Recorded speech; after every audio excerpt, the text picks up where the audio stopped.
Здравейте, хора! Добре дошли в час 2 да пробваме различни храни и напитки. Днес съм решил да направим един ягодов милкшейк, като ще ни трябват 6-7 ягоди, кондензирано мляко, бита сметана и прясно мляко. Нека започваме. Започваме като взимаме всички ягоди, освен една, и ги нацукваме в едно хаванче, но ако нямате, може и с вилица в купа. Ще ви покажа крайния резултат. Трябва да ви се получи нещо ето такова, като кашичка от ягоди. Сега в една купа смесваме ягодите и кондензираното мляко. Така трябва да ви се получи. И сега прибавяме една-две супени лъжици от кондензираното мляко вътре. Аз прибавих лъжичка и половина. И трябва сега хубаво да го разбъркаме. Ето така трябва да ви се получи сместа.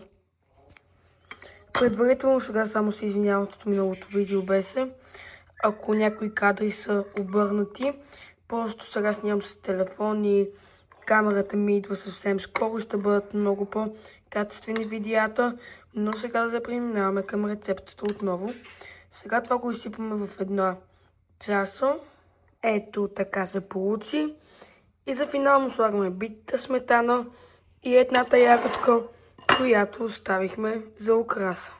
Здравейте, хора! Вече съм тук да опитваме смучито или милкшейк, както искате да го наречете.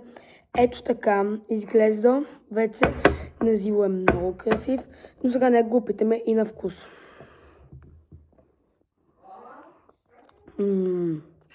Много добър. Има вкус на ягода.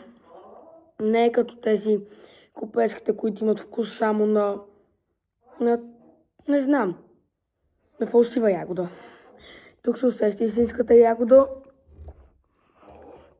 За хората, като обичат малко по-малко сладко, си сложете малко по-малко кондензирано мляко.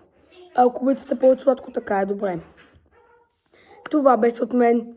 Сега пишете в коментарите, миналия път ги бях спрял без да искам, към каква да бъде следващата рецепт, която да сготвям.